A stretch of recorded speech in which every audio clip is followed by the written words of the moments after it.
Matthew 21:21. Jesus said to them, "If you have faith and don't doubt, you can tell this mountain to get up and jump into the sea, and it will." Napaka-makapangyarihan ng pananampalatayang itinuro ni Jesus. Pero pagdating ng panahon at pagdaan ng mga araw, parang naging mga alamat na lang ang turing ng mga mananampalataya sa mga sinasabi niya at sa mga himalang naganap na parang noon lang yon at hindi na ngayon. At ang dapat nating balikan ay ang kapangyarihan, ang hiwaga ng pananalig na itinuro ni Jesus.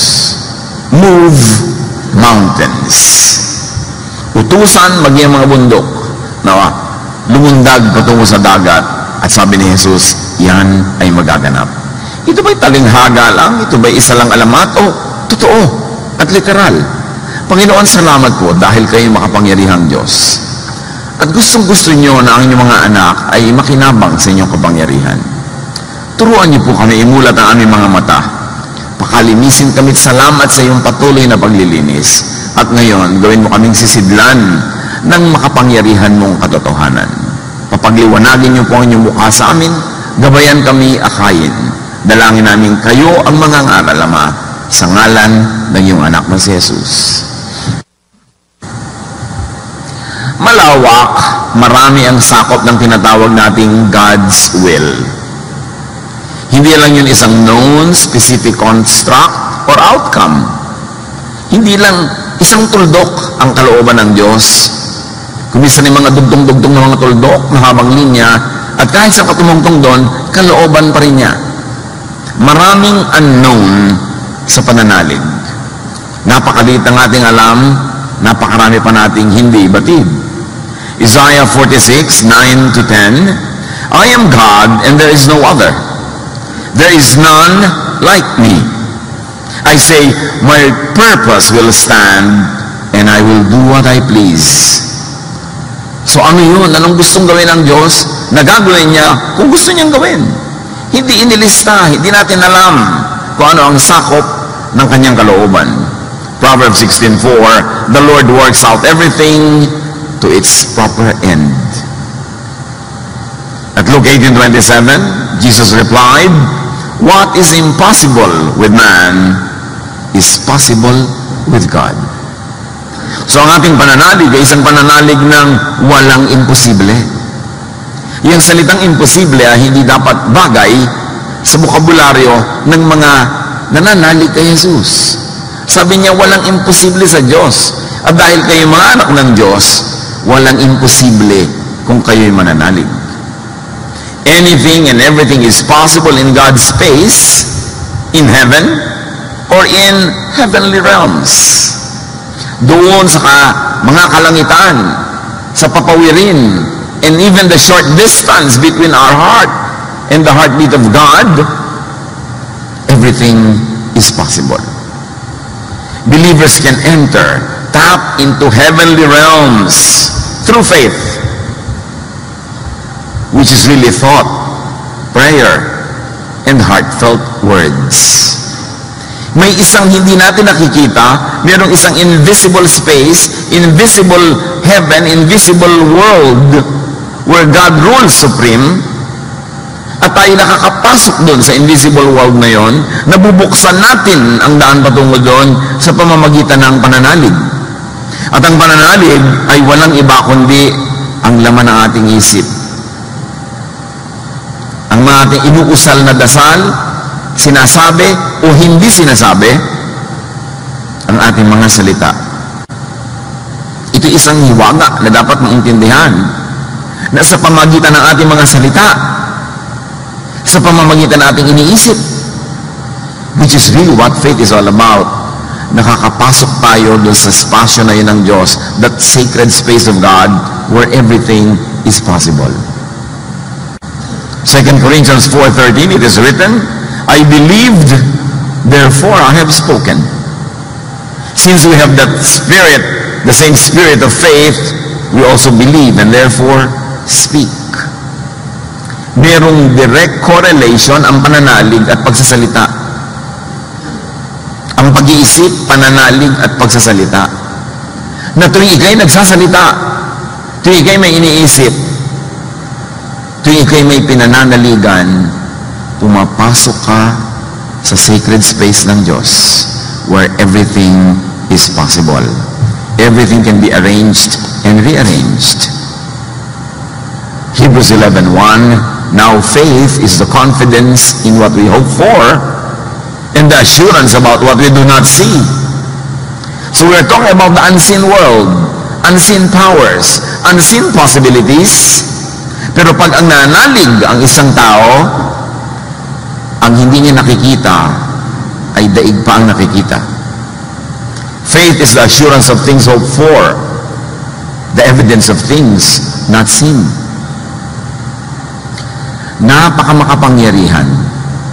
Parang mula sa physical world, papasok ka sa spiritual world where everything can be reordered and rearranged, and your entry point is faith, is thought, is prayer, is word. Napakamakapangyarihan ang salita.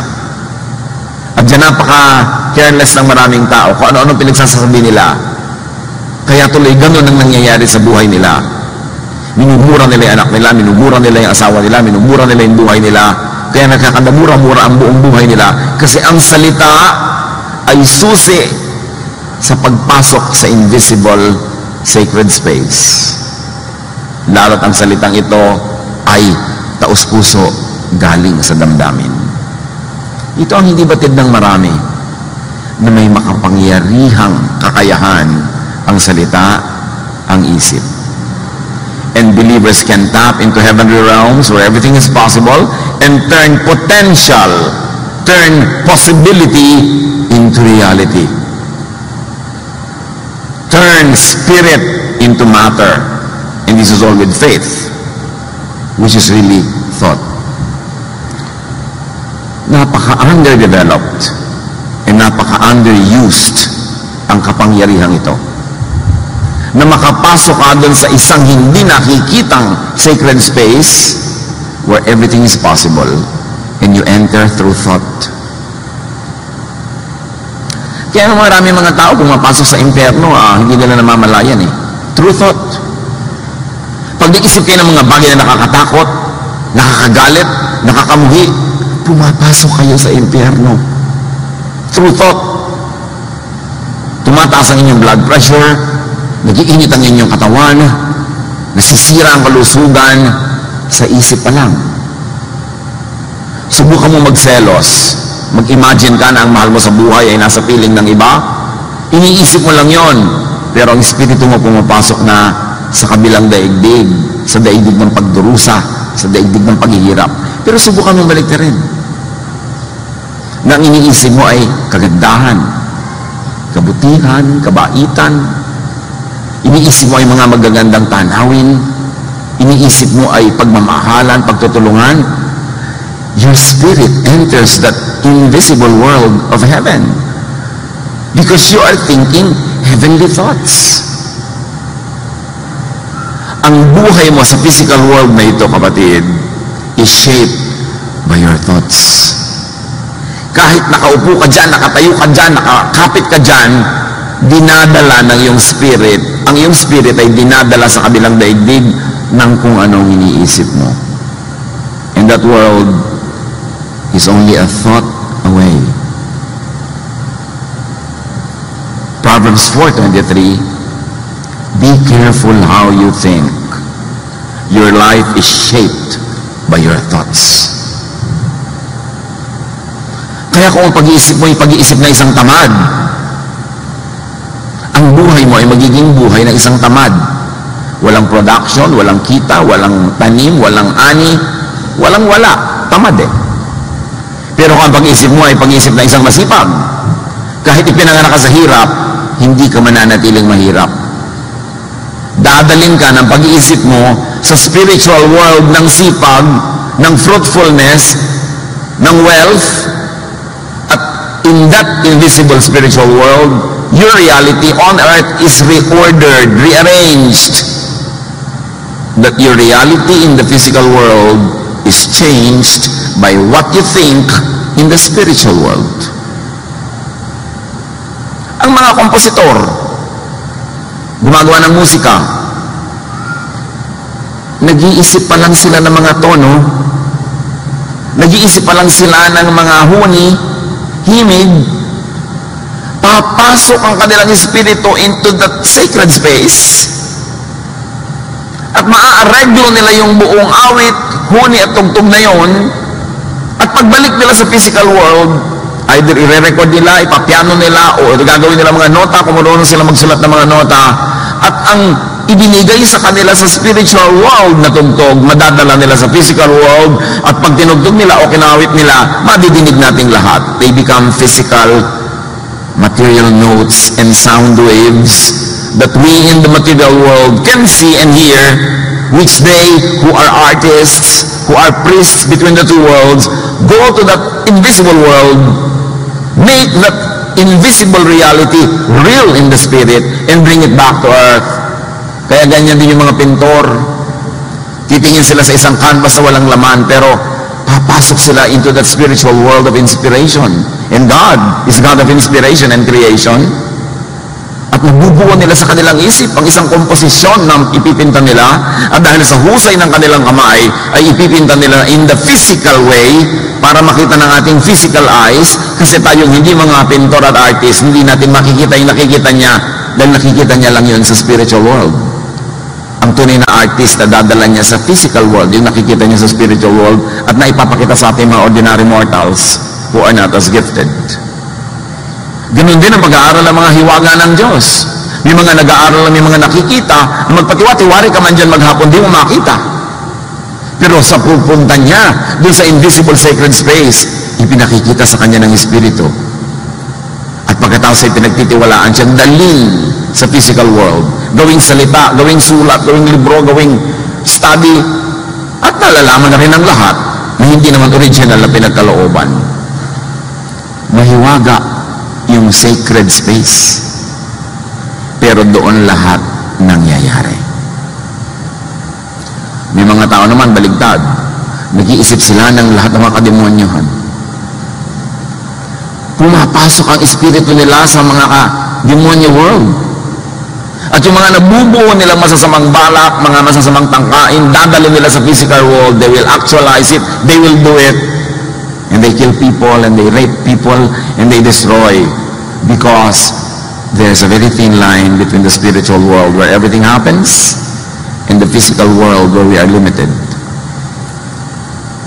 And through thought, through word, through faith, through prayer, we can enter that world and make things happen.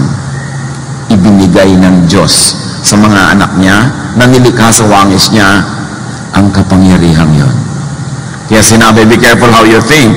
Your life is shaped by your thoughts. Bakit ka ganyan ngayon? Walang ibang dapat sisihin o purihin o pasalamatan. Walang dapat na managot kundi ikaw lang. Kasi ang mundo mo nililikha ng paraan ng iyong pag-iisip. At ang iniisip mo, lagyan man yan ng religious label o hindi, yan ay prayer. And God answers prayer. On automatic. Hindi na ine-edit pa ng Diyos ang dalangin mo. Hindi sabi, oy, gandahan mo yung dalangin mo. Baka pangit ang dumating sa'yo kasi pangit ang pinagpe-pray mo. Pag ipinag-pray mo, pinaniwalaan mo, automatically nagaganap. Paminsan-minsan, God reorders and prevails. Pero miracle na ang tawag dun. But God has created nature to be on automatic. Hindi niya kailangan sumali sa bawat desisyon na gagawin ng nature. Bawat isang bato na malalaglag, hindi na kailangan Diyos pa ang magdesisyon. Predetermined na ang law of gravity. May dalawang nagbanggaan na tumatakbong bata, yung isa ang laki-laki, yung isa ang liit-liit, ang tatalsik yung maliit, kasi predetermined na ang law of velocity, ang law of physics. Hindi na kailangan bawat isa ay makialam pa ang Diyos. Set na yan. So anong pinag-iisip niyo mga kapatid? Lagi niyo bang iniisip na, ako, magkakasakit na ako, matanda na ako, tataas ang presyon ko, dadami ang blood sugar ko, magkakaganito na ako, magkakaganon. Anong iniisip niyo? Ano mga pinag-uusapan niyo pag nagkikita-kita kayo? Paligsahan kayo ng mga sakit. Ang mga asawang babae, paligsahan ng kalupitan ng kanilang mga husbands. Ano mga pinag-uusapan natin? Prayer yan. Basta lumabas sa bibig mo, kahit walang in Jesus' name, amen, prayer. Hindi pinipili ng langit kung prayer yan or not. Lahat prayer. Thought shapes reality. To change reality, change your thought. Paano ko po babaguhin ang buhay ko? Baguhin mo ang pag-iisip mo. Mababago yan. Wala yan sa kamay ng iba.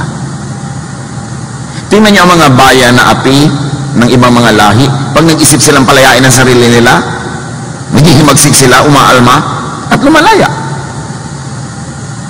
Kapag alipin ka ng iba, nagpapaalipin ka kasi. Kapag api ka, nagpapaapi ka kasi. Pag naapektuhan ka, nagpapaapekto ka kasi. Faith is thought, is prayer. And faith and prayer moves the hand of God. Di ba lagi natin sasabi, prayer moves the hand of God? What does it mean? Prayer moves the energies of creation. Prayer moves mountains. And mountains can mean physical mountains or any other obstacle in life. Nung araw kasi yung mountain, obstacle yan eh. Pag nagbabiyahe ka, iikot ka pa ng malayo para hindi mo siya kailangang akyatin. It's an obstacle. Pero pag sa mountain, umalis ka dyan, tumabi ka, dadaan ako, sabi ni Jesus susunod sa iyo. Literal ba yun? Napakagandang isipin. At pinatunayan ni Jesus na ang sinasabi niya mga literal. Binuhay niya yung patay. Pinalakan niya ang lumpo. Nakarinig ang pipe at bingi. Nakapagsalita ang pipe. Hindi talinghaga, hindi alamat. Totoo that you can make things happen in the physical world by first ordering them in the spiritual world. Faith and prayer can rearrange matter. It can rearrange the physical world. What is in the mind? Isipin nyo, ano ba naman ang utak nyo? Anong iniisip nyo lagi? Pera? Gusto ko magkapera, gusto ko maghanap buhay. What is in the mind finds its equivalent in the heavens. Join forces and combines with its kind, with its relatives, with its twins in creation, and then comes back to you, manifests in the physical world. Kaya kung anong pinag-iisip mo, madalas talaga yan ang nangyayari.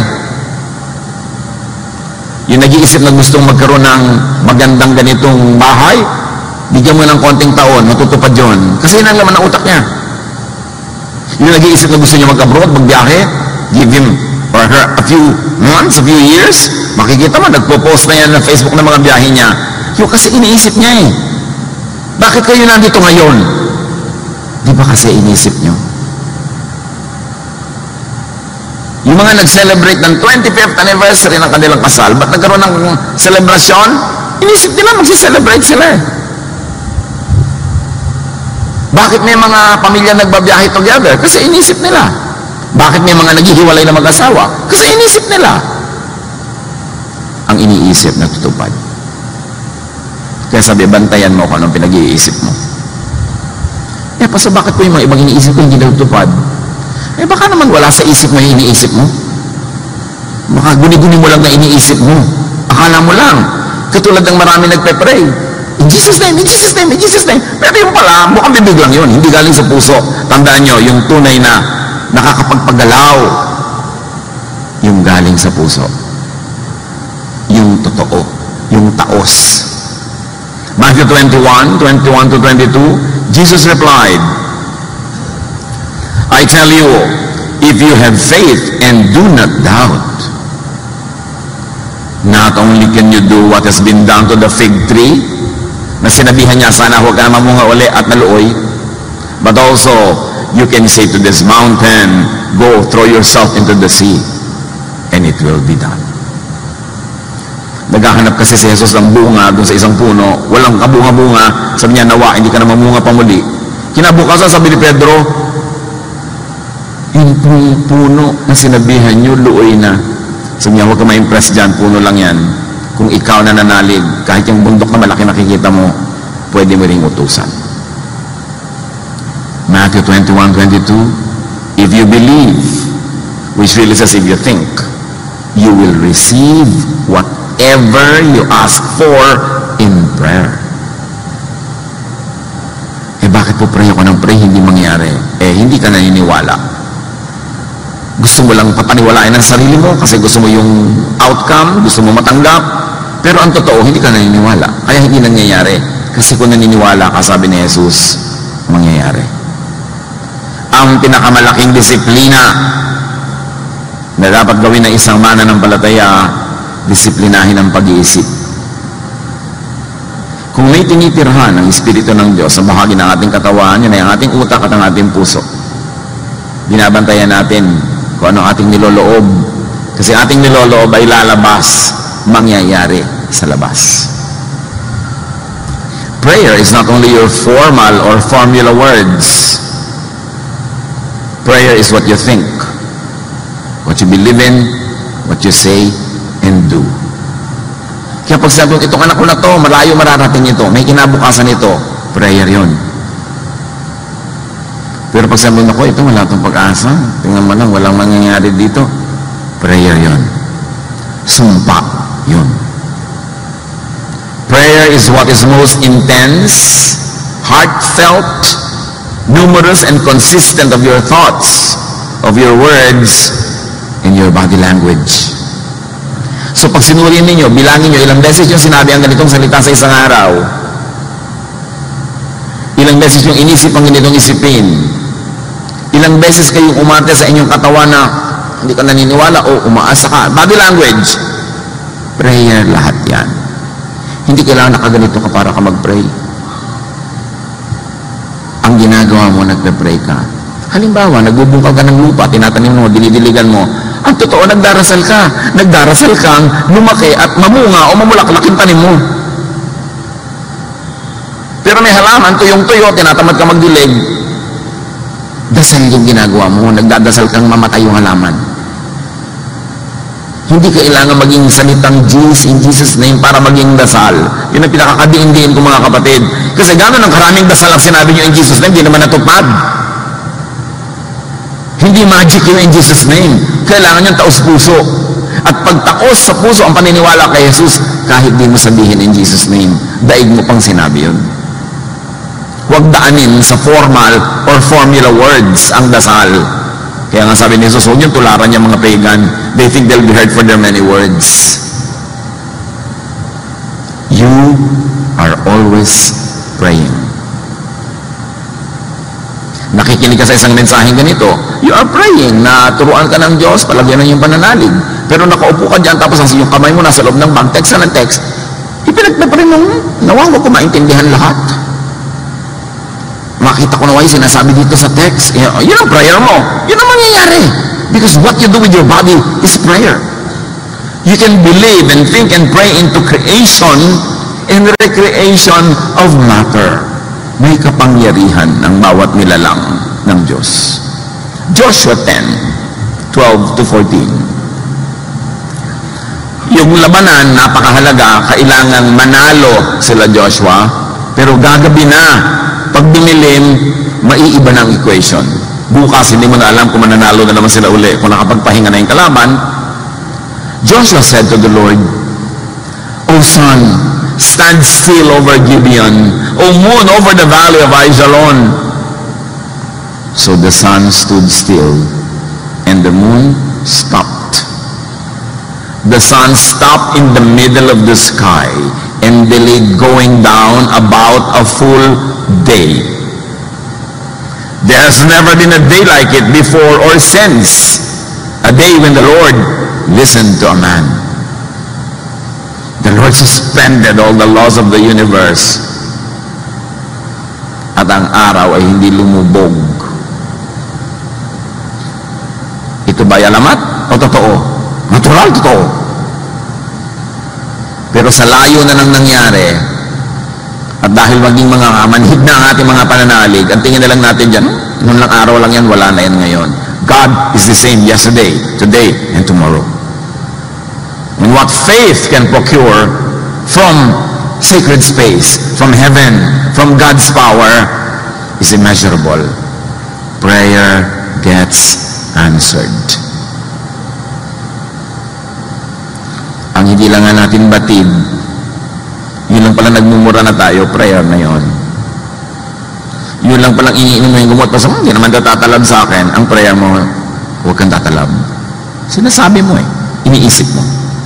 Kaya may mga pasyente, tinest yung isang grupo, pinainom ng tunay na gamot, at yung isang man, pinainom ng gamutan lang, pero hindi gamot.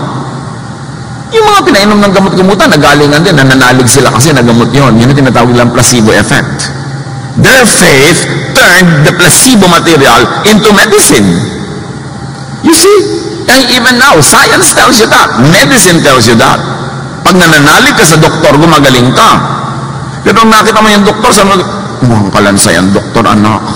Paano ka nga gagaling? Ang tingin mo pala sa kanya, si kamatayan.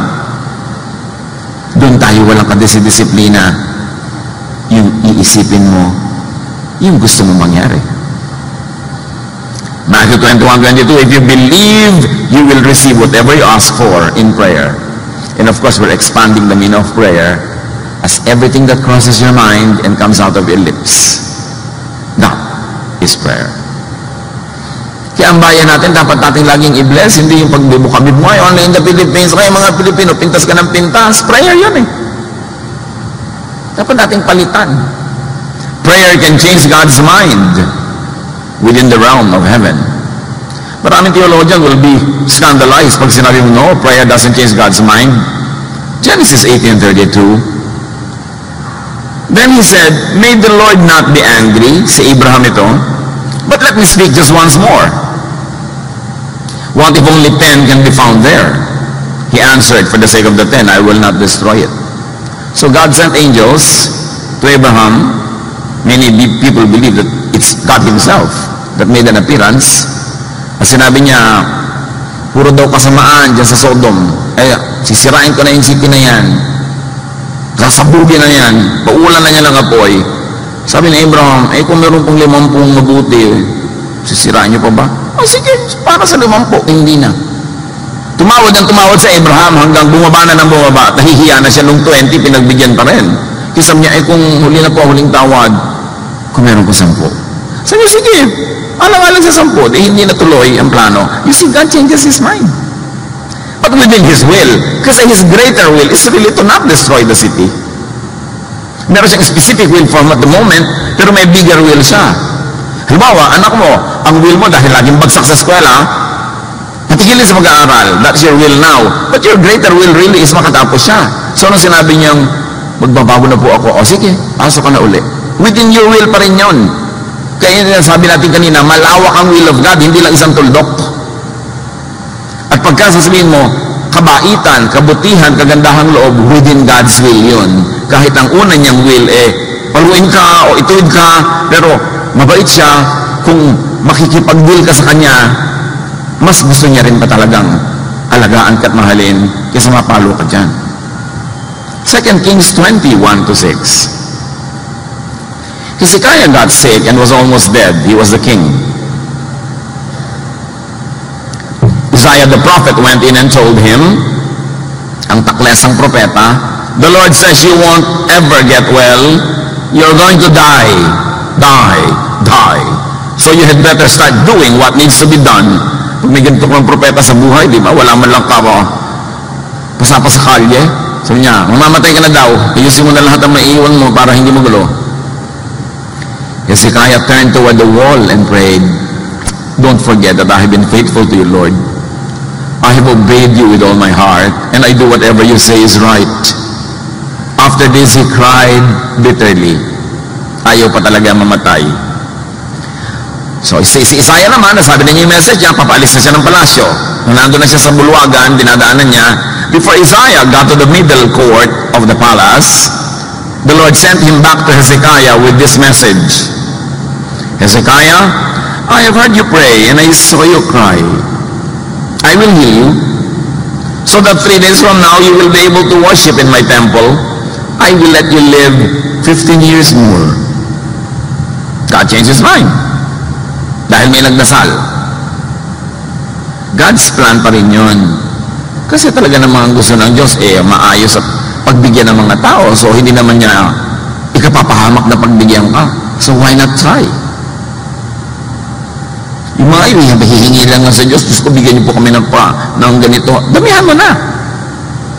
Ano naman ang malay mo? Ibigay. God's will pa rin. Because what we know about God is very good and very kind and very generous.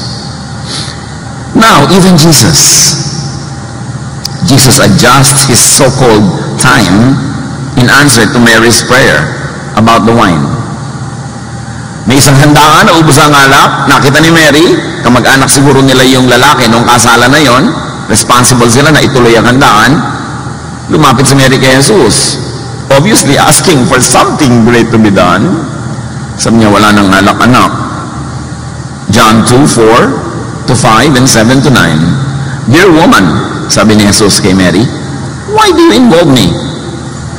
My time has not yet come. Akala niyo ba, nakinig si Mary sa sabi ni Jesus that my time has not yet come? Not to be daunted and discouraged, tinawag niya yung mga katulong. His mother said to the servants, do whatever he tells you. May gagawin yan. Kung anong iutos sa inyo, no matter how absurd, do it. Jesus said to the servants, fill the jars with water. So they filled them to the brim. Hindi naman dapat lagyan yun ng tubig kasi ginagamit yun sa isang ceremonial washing. And they were not gathered that day for a ceremony. They were gathered for a celebration. So absurd yung request. Pero sabi na ni Mary, inunahan na niya ipagawa sa inyo, gawin niyo. Then he told them, now draw some out and take it to the master of the banquet. They did so. And the master of the banquet tasted the water that had been turned into wine. Ano sinasabi ni Jesus na my hour has not yet come? Sabi ni Mary, gawin niya ang iutos sa inyo. Jesus' time pa rin yun. Because the time of Jesus is a time to be good. And so the meaning of his time was extended.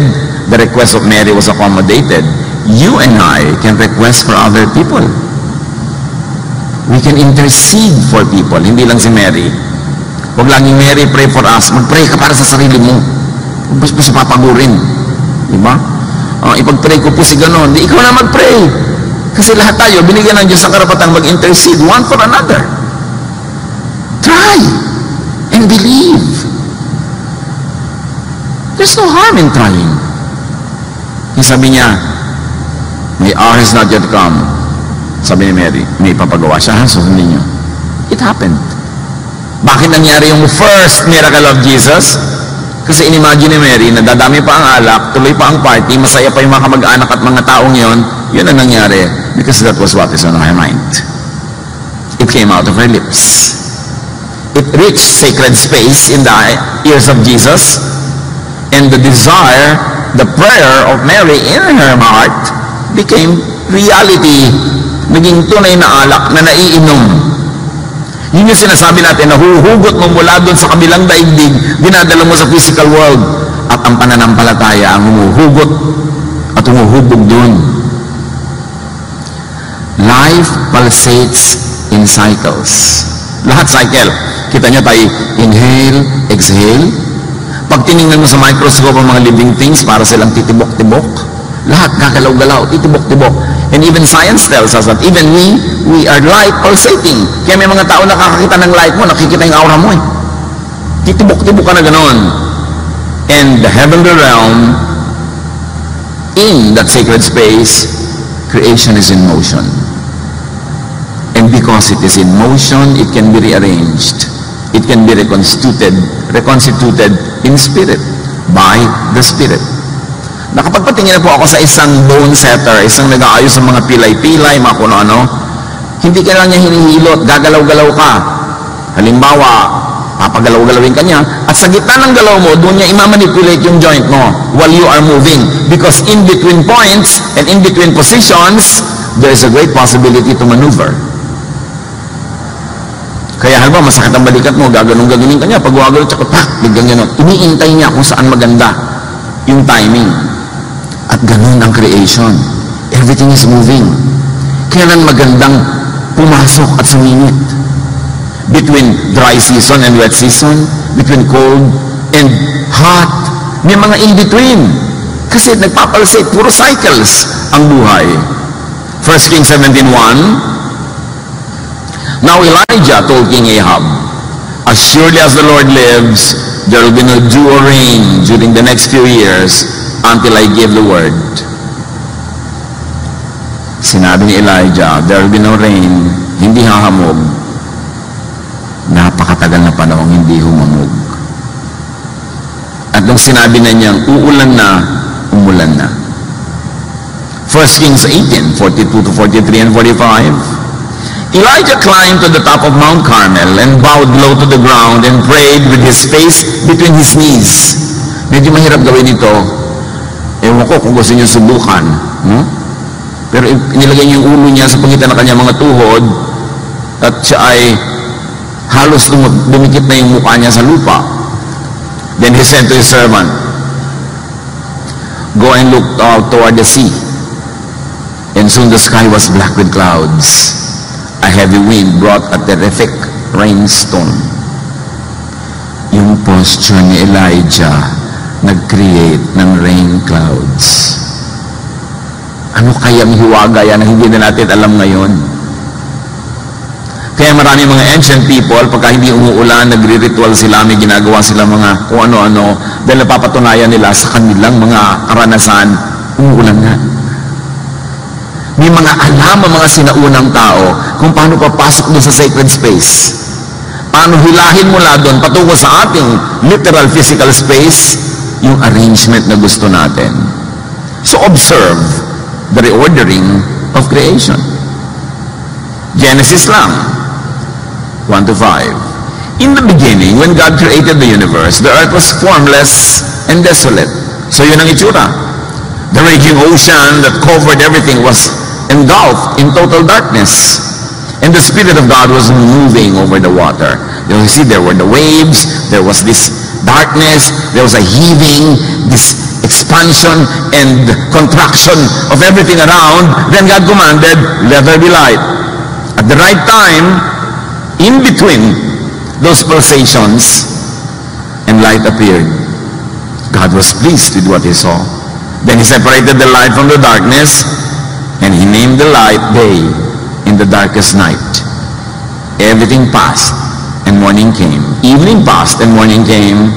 That was the first day. Pag sinurin mo ito, ang daming dynamics involved. Powerful spirit to matter, manifestations happen in between, at twilight or break of dawn, between day and night. Yung day and night masyadong mystical. Di ba? Nagpapalsate. Inhale, exhale, night, day. Sa pagitan ng night and day, dyan maraming kababalaghan nagaganap. Kaya nga mga matatanda sa probinsya, pag dumidilim na, yung halo ang dilim at liwanag, huwag kang bababa anak, dito ka na lang muna, baka kamano, no? Yung mga iba, naku, may nangyayari na, bumababa na ang butike mula sa poste patungo sa lupa. Yung mga nagdadasal, kailangan daybreak, kailangan dawn. Napatunayan na kasi ng sangkatauhan, maraming hiwagang nagaganap between night and day. In between pulsations of the universe, in between inhale and exhale, somebody can die and somebody can be born. Kaya pag pinalo yung mata, iyak siya in between. Marami, mahiwaga. Huwag na natin alamin. Ang mahalaga lang, bantayan mo. Creation is always rearranging in cycles. Why are we saying this, brothers and sisters? Because in your own life, a lot of rearrangement happen.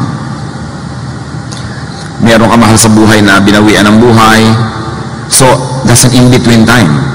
Between life and non-earthly life. Meron naman ikakasal between being single and being married. That's an in-between time. Marami tayong in-between moments. At pag binantayan mo yung in-between moments na yon, and you have faith in God, and you are sensitive to God's will, that is the time to pray. May oras. Tingnan niyo si Jesus, may oras sa mga dasal niya. Ang haba-haba, ang tagal-tagal. Eh sabi niya, don't pray with too many words. So anong ginagawa niya? Ang haba-haba ng dasal niya? Hindi natin alam. Pero, ang prayer ni Jesus, ang prayer life niya, kasabay ng mga paggalaw ng creation. Hindi ito isang superstition. Sa Bible, ang daming example. Ang nalimutan na lang kasi natin maging spiritual. Ginagawa na lang natin parang mechanical. Magpe-pray ka na lang kahit kailan, kahit anong oras. Kasi sabi, pray without ceasing. Kasi you think without ceasing, even you're asleep, you are thinking unconsciously. Yun ang prayer mo without ceasing. What you think of? Creation is always rearranging. Ecclesiastes 1:5-7.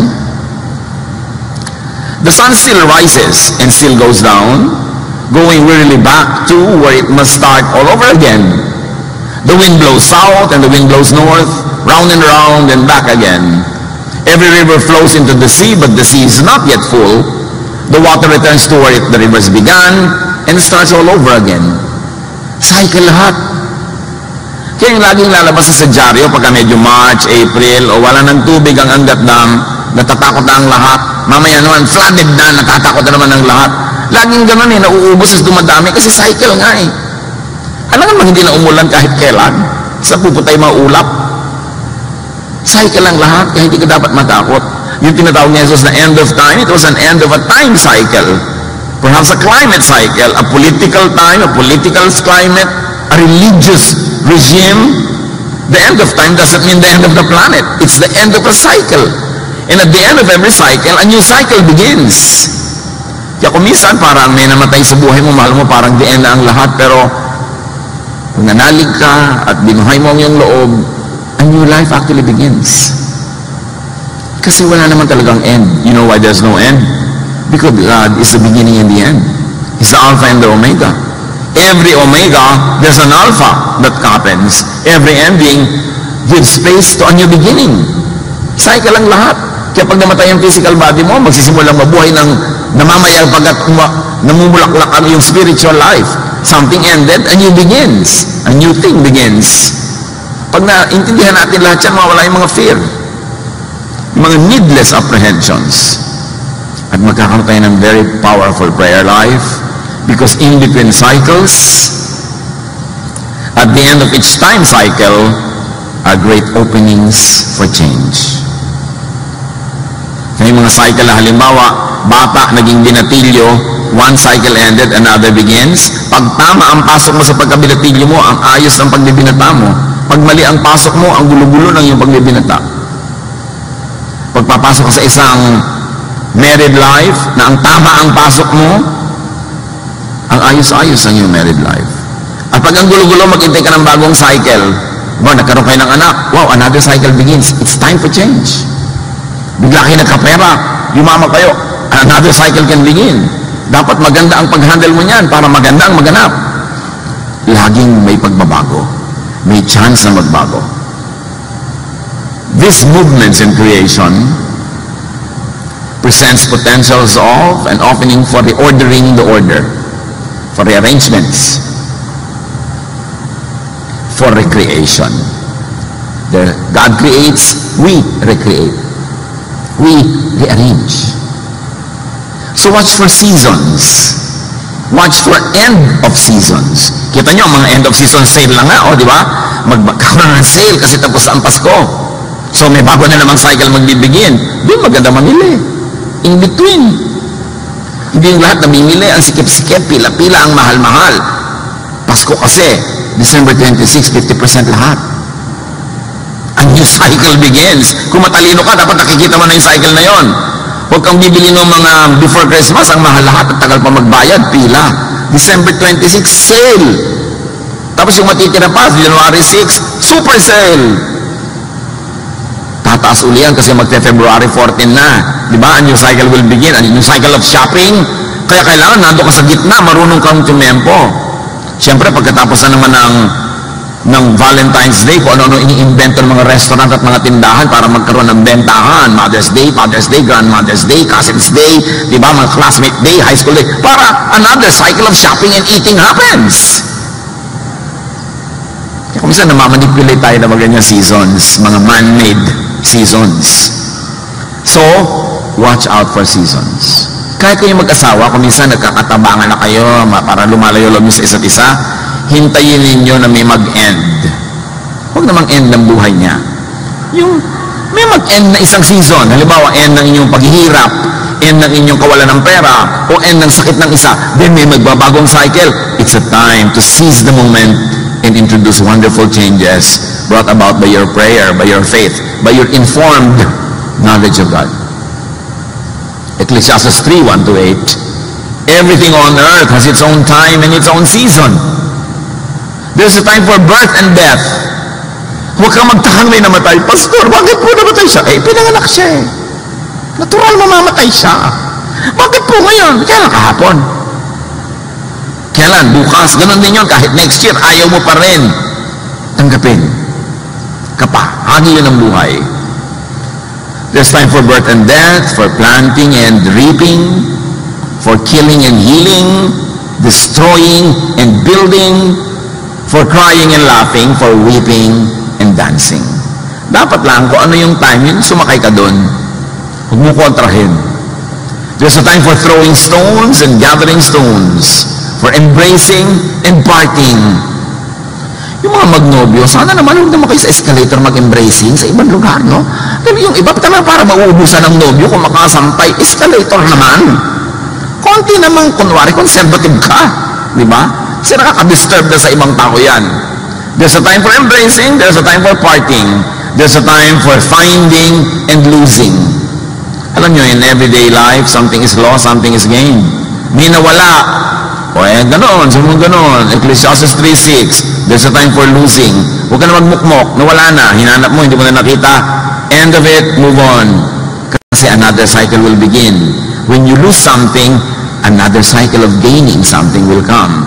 But if you're always looking backward to what you lost, you don't have time to look at what you're gaining, you lose time. There's a time for keeping and giving. A time for tearing rather, and sowing. A time for listening and speaking. There's also a time for love and hate, for war and peace. Walang surprise sa mundo. Lahat yan mangyayari in a lifetime. Cycles lahat. Huwag kang makipagtunggali sa mga nakatakda. Sakay ka lang. Do the best out of whatever is happening in your life right now. And there's really no end. The end is only a pause for yet another beginning. The end of a dream is not the end of the world.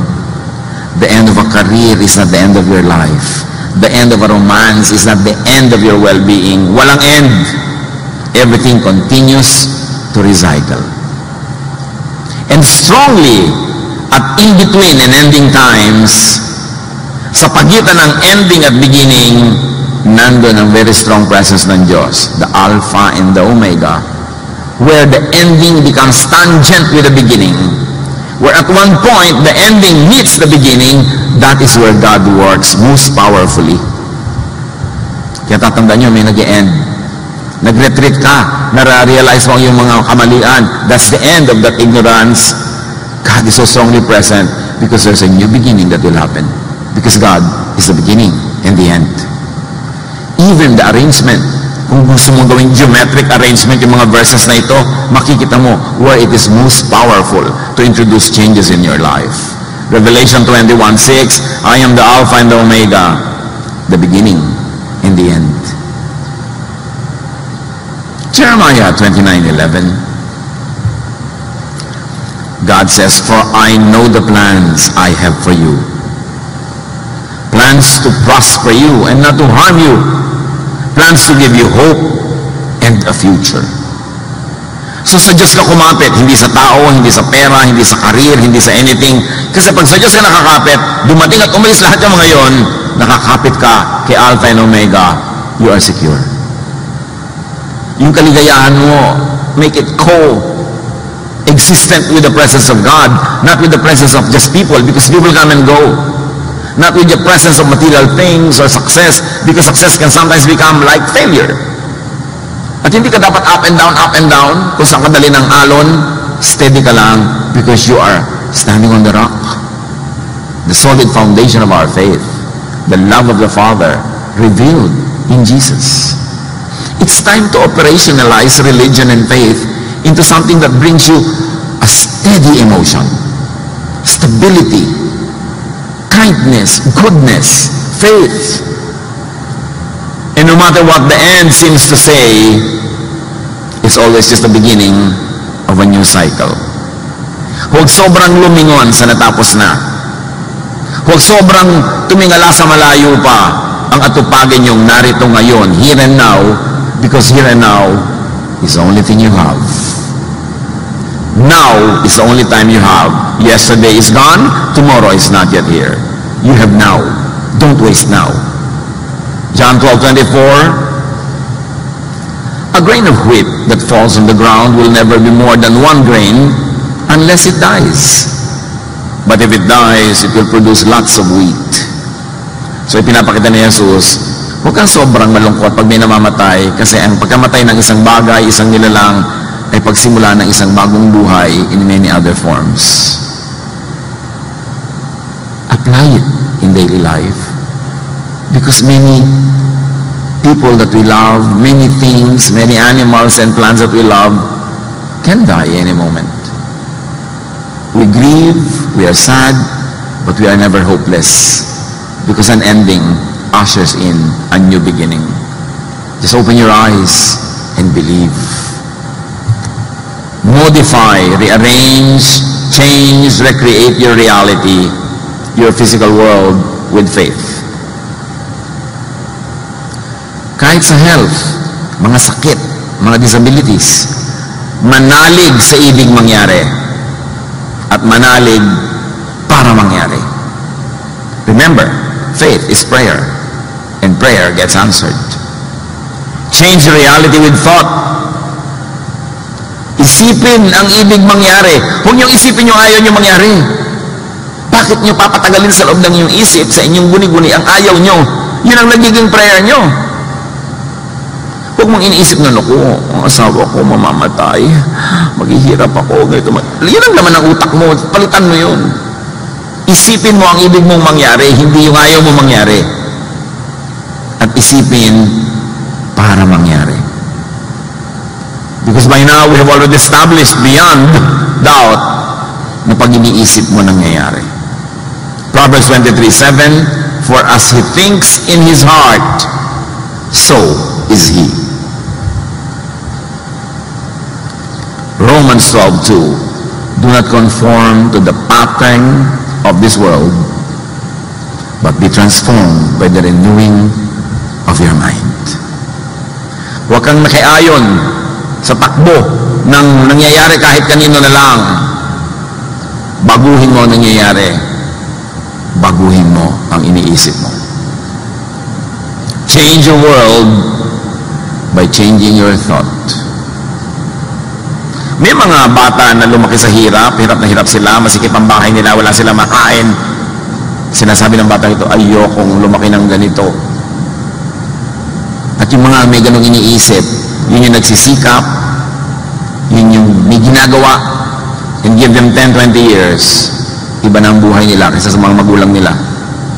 Kasi hindi nila tinanggap ang buhay bilang ganon lang, naiiba. Pero yung mga, ganyan lang talaga yan, wala tayong magagawa, talagang kakamatay din niya yun. Kasi sa isip pa lang niya, wala na siyang gagawin eh. Ganito na ako eh. Wala na akong magagawa ako sa sarili ko.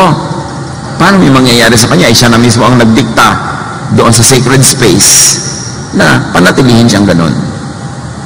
Change yourself by changing your thoughts and words about yourself. Kaya nga lagi ko rin pinapaalalahanan yung mga prayer leader, mga sa church, kahit sa church, na yes, nagkakasala tayo, yes, nililinis tayo ng Diyos, but we must focus on the finished work of Jesus. That by His wounds we have already been healed. By His blood we have already been cleansed. Because of His sacrifice, we have already been made holy by the Father. Tapos tinagdadasal ka, Diyos ko, ang dumi-dumi ko po, di po ako karapat-dapat magdasal. Eh, ba't nagdadasal ka pa? Di ka pala karapat-dapat dyan. Di ba?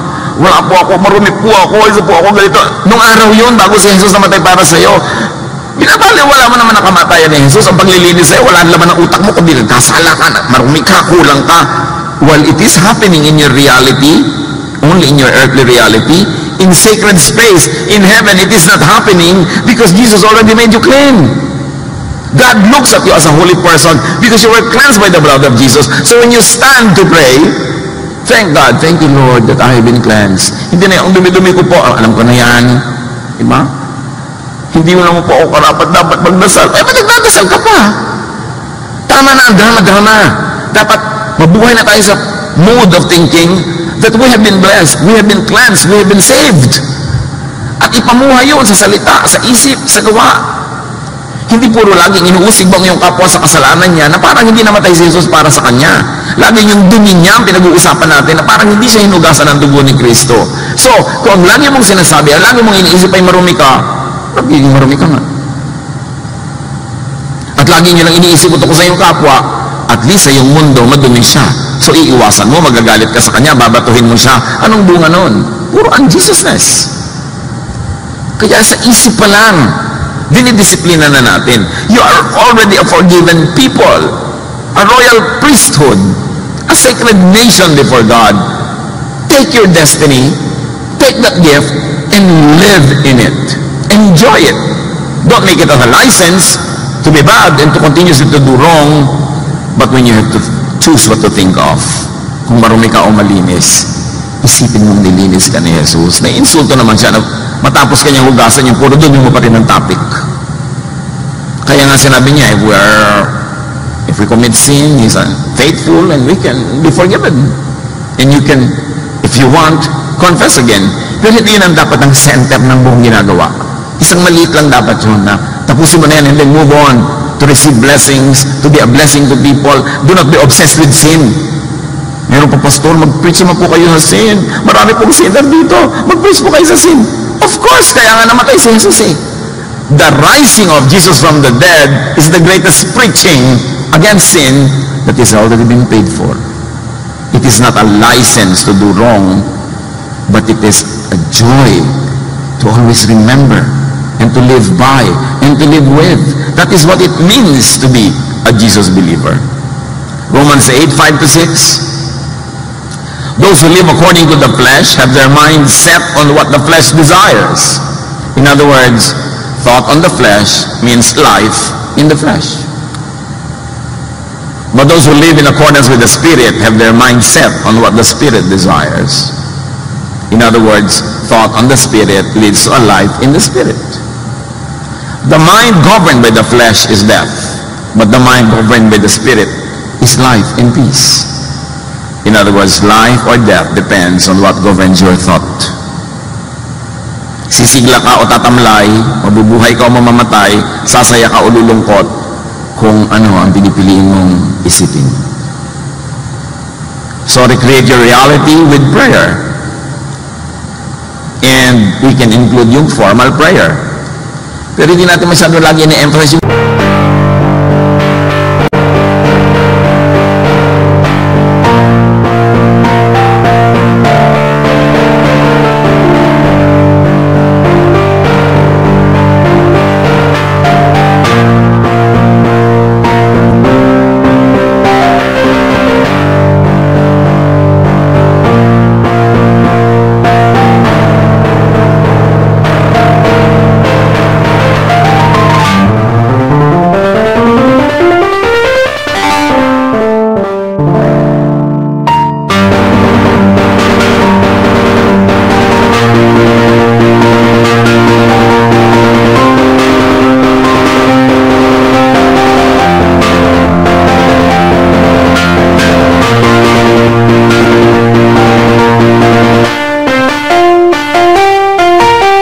formal prayer because everything you do nga is prayer.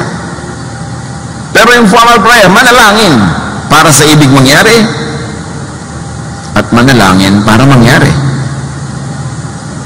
Philippians 4:6, do not be anxious about anything, but in every situation, by prayer and petition, with thanksgiving, present your request to God.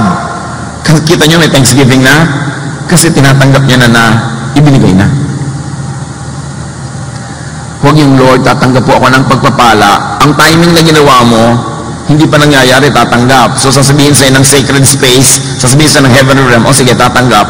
Nasaan na po? Tatanggap. Nasaan na po? Tatanggap. Naka-future tense ka eh. Dapat sa prayer mo, salamat po, tinatanggap ko na. O ayun, tinanggap mo na kasi naka-present tense ka eh.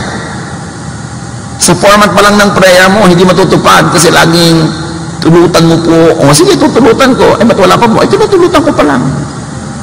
Pero hindi pa nangyayari.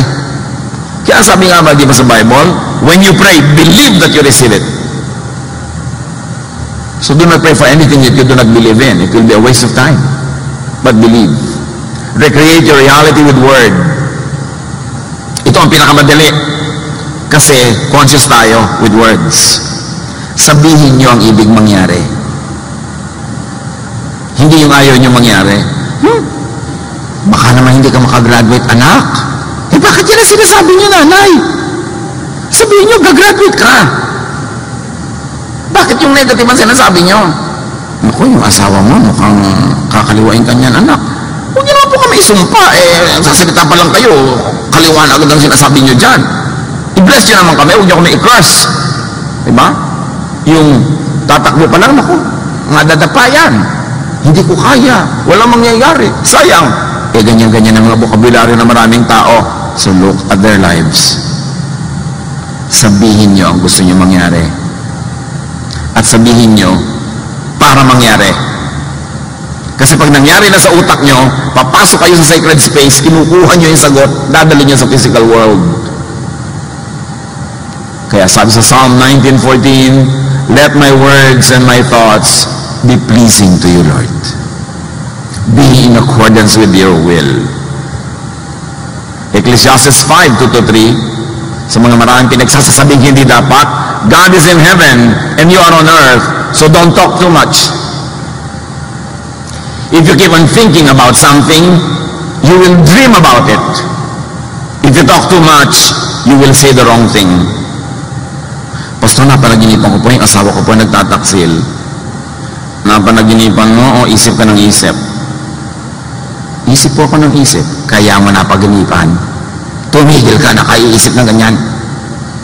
Kasi inisip mo, nangyari na sa panaginip mo, kung malakas ang pananalig mo sa iniisip mo, matutupad kamahalan. Kasi yun ang iniisip mo. Recreate your reality with action.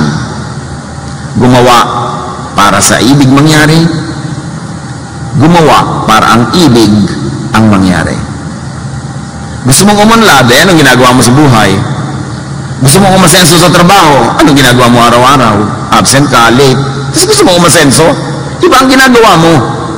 Ang papakinggan ng langit, yung ginagawa mo, yung body language. Kahit pray ka ng pray, Lord, bigyan niyo po ako ng promotion, bigyan niyo po ako ng promotion, in Jesus' name, in Jesus' name. Kahit pa mamamanat ka ng in Jesus' name dyan, kung tamad kang ganun, wala kang ginagawa, yun ang prayer mo.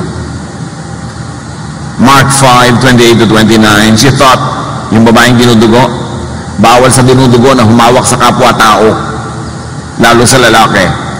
Dinudugo siya, naniniwala siya, pag nahawakan niya laylayan ng damit ni Jesus, gagaling siya. Nilabag niya ang batas, hinawakan niya. She thought, if I just touch his clothes, I will be healed. Immediately, her bleeding stopped, and she felt in her body that she has been freed from suffering. May ginawa. Hindi lang siya nanalig, may ginawa.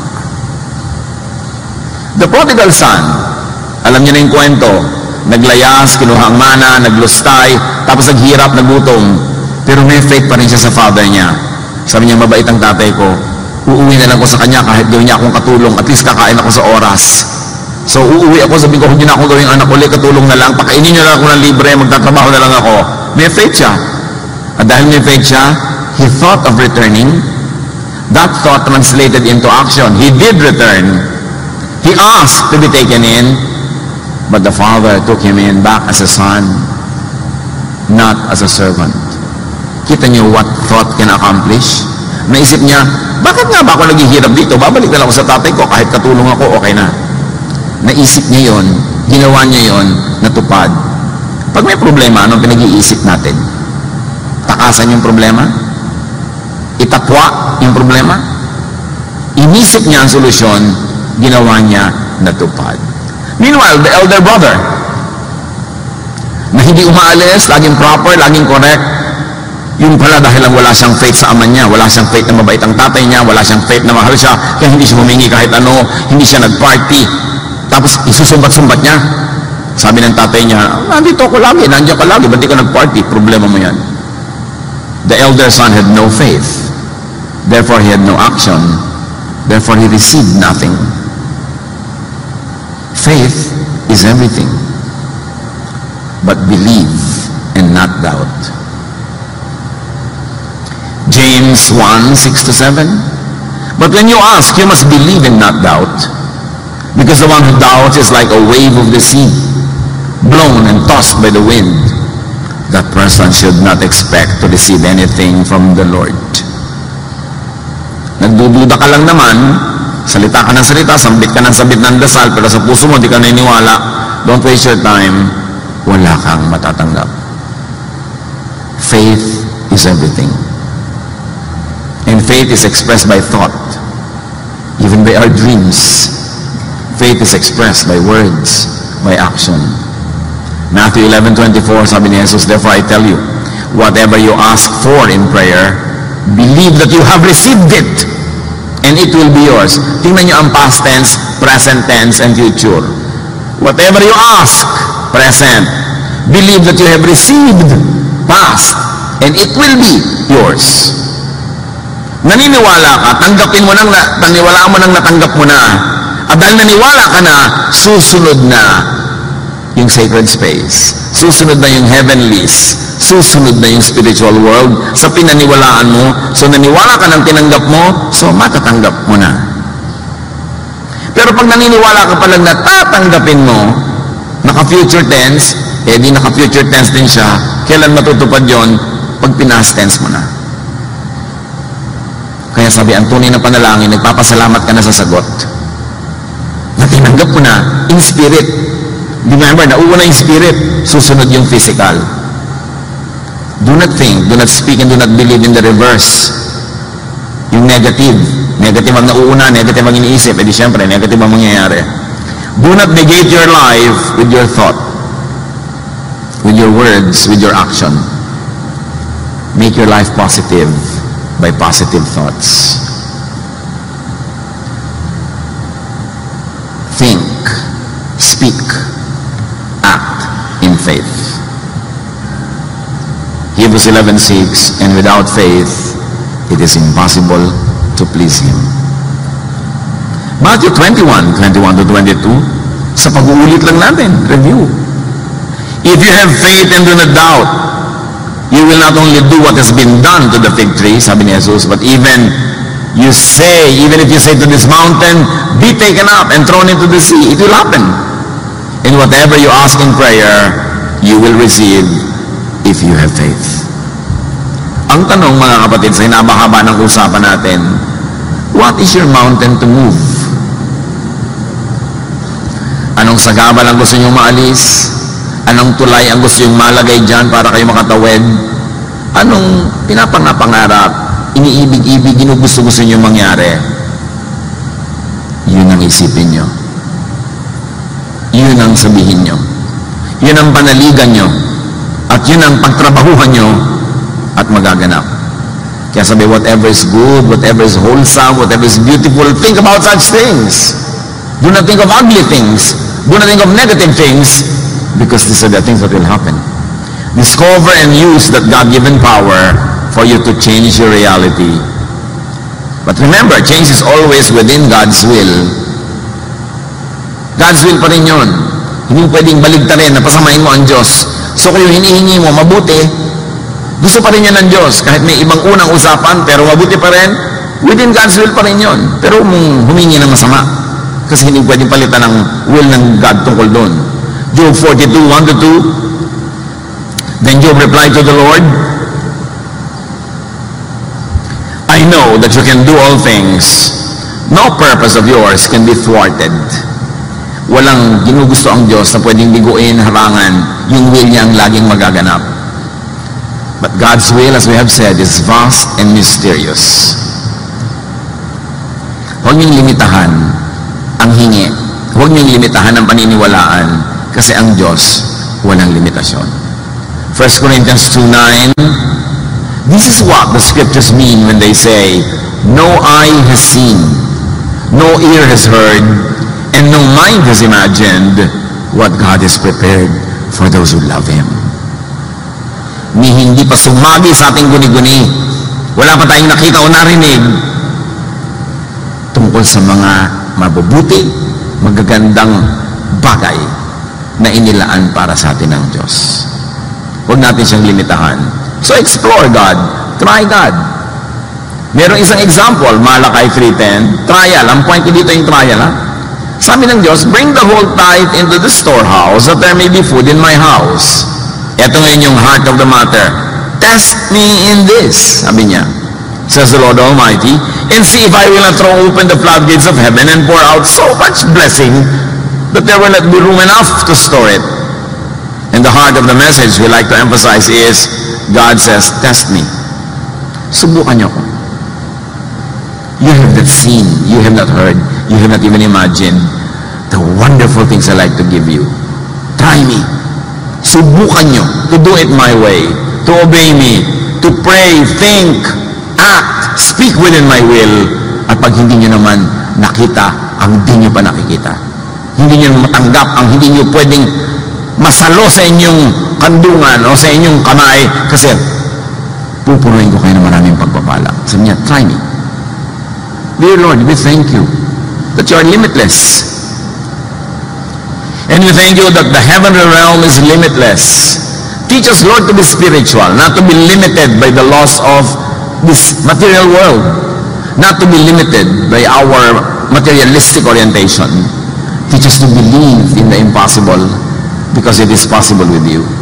Teach us to expand our faith, expand our world, even change our world through our conscious thinking, our conscious speaking, and doing things. Pagbulay-bulayan natin mga kapatid ang kahulugan ito sa ating buhay. That we are not victims of what happens in our lives. We could be active participants. As we think, as we speak, as we act, we create our lives. Father, continue to speak to your people as everyone bows before you and hear your silent voice.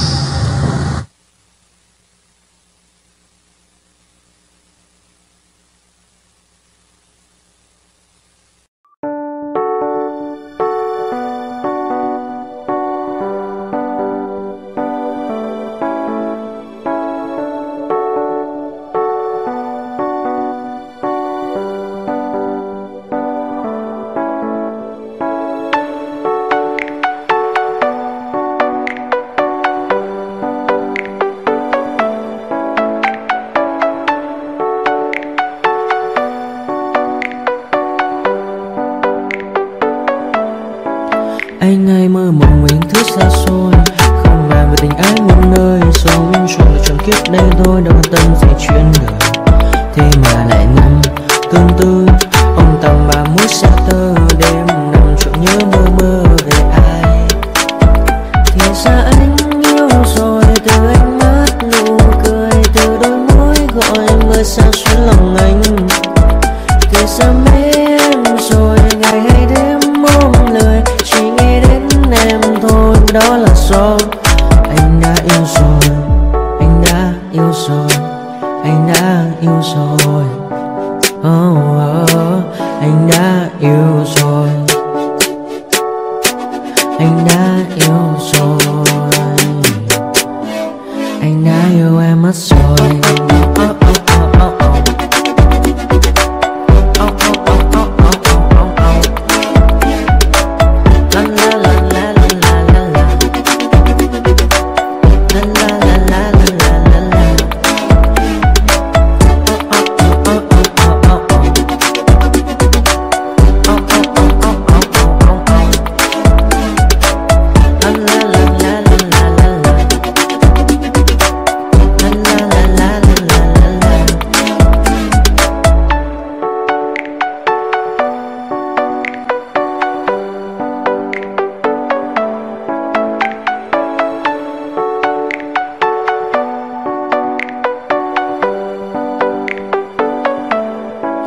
Anh ai mơ mộng những thứ xa xôi, không bàn về tình ái muôn nơi. Sống cho là trọn kiếp đây thôi, đâu quan tâm gì chuyện đời.